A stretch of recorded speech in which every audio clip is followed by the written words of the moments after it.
সদৌ অসম অপাধিকৃত শিক্ষক কৰ্মচাৰী সংস্থা নিম্ন প্ৰাথমিকৰ পৰা মহাবিদ্যালয় পৰ্যায়লৈকে 2319খন শিক্ষানুষ্ঠান আৰু 2013 চন আৰু 2021 চনত এই যে 2017-18 যিখন পদ প্ৰাদেশিকৰণ আইন, এই আইনখনৰ বিভিন্ন অনমনীয় ধাৰা উপধাৰাৰ কাৰণে প্ৰাদেশিকৰণৰ পৰা বঞ্চিত হোৱা শিক্ষক কৰ্মচাৰী মিলি আমি 19,527 গৰাকী শিক্ষক কৰ্মচাৰীয়ে আজি দীৰ্ঘদিন ধৰি আমি আন্দোলন কৰি আছোঁ, প্ৰতিবাদ কৰি আছোঁ, ধৰ্ণা কাৰ্যসূচী লৈছোঁ।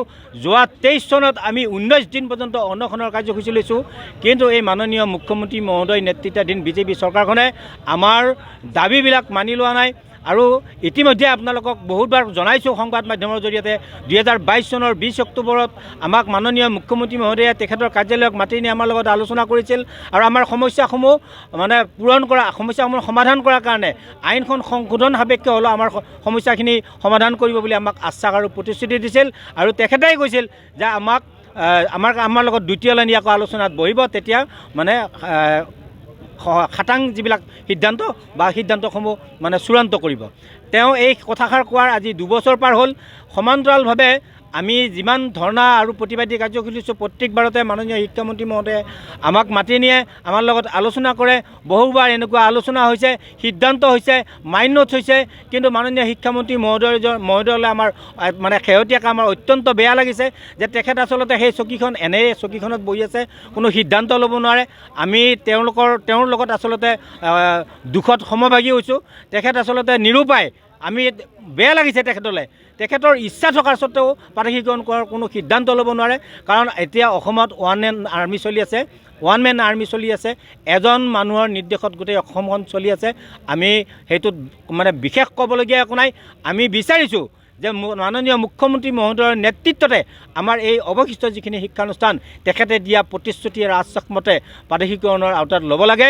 বিগত দিনৰ আমি আন্দোলন ঘোষণা কৰাৰ লগে লগে আমাক আকৌ মাননীয় শিক্ষামন্ত্ৰী মহোদয়ে আমাক 14 তাৰিখে মাতি নি আমাৰ লগত বিভিন্ন ধৰণৰ আশ্বাস আৰু প্ৰতিশ্ৰুতি দিছে, কিন্তু তেখেতে কোনো কাৰ্যকৰী ব্যৱস্থা ল'ব নোৱাৰে।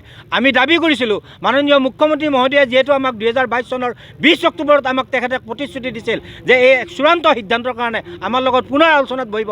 তেওঁ আমাৰ এই আলোচনাটোৰ পৰা আমি এই আলোচনাৰ কাৰণে বহুতবাৰ আবেদন নিবেদন কৰিছোঁ, সিদ্ধান্ত ল'বৰ কাৰণে আবেদন নিবেদন কৰিছোঁ, কিন্তু তেখেত আমাৰ এই সন্থাৰ লগত আলোচনাৰ পৰা তেওঁ এটা নিৰ্দিষ্ট দূৰত্বত অৱস্থান কৰি আছে বা আঁতৰি ফুৰিছে। আমি বিচাৰিছোঁ যে আমি এই অনশনৰ কাৰ্যসূচীৰ মূল দাবীটো হ'ল যে এই পদ প্ৰাদেশিকৰণ আইনখনৰ সংশোধনৰ মানে আলোচনাটো প্ৰধান আলোচনা হিচাপে লৈ মাননীয় মুখ্যমন্ত্ৰী মহোদয়ৰ লগত আমাক এটা আলোচনা, তেওঁৰ ক্ষেত্ৰত প্ৰস্তাৱিত আলোচনাটো হ'ব লাগিব। আজি আমাৰ এই অনশনস্থলীত বহি থকা সময়তে আলোচনা হ'ব লাগিব, তেতিয়াহে আমাৰ শিক্ষকসকলে অনশনটো সম্বোধন কৰিব। অন্যথা আমি যেতিয়ালৈকে আমাৰ এই সিদ্ধান্ত একো নহয়, আমি নিশ্চিত একো নাপাওঁ প্ৰাদেশিকৰণৰ, তেতিয়ালৈকে আমাৰ অনশন অবিৰতভাৱে চলি থাকিব। আৰু এটা কথা কওঁ যে আমাৰ মাননীয় মুখ্যমন্ত্ৰী মহোদয়ৰ নেতৃত্বৰ যিখন চৰকাৰ, এই চৰকাৰখনৰ এতিয়া এইটো শেষ বৰ্ষ বুলি ধৰিব পাৰি। 26ত নিৰ্বাচন হ'ব। তেওঁলোকে যে আমাক আশ্বাস আৰু প্ৰতিশ্ৰুতি দিছিল, তেওঁলোকে এই দাবী আৰু আশ্বাস প্ৰতিশ্ৰুতিবোৰ কেতিয়া পূৰণ কৰিব?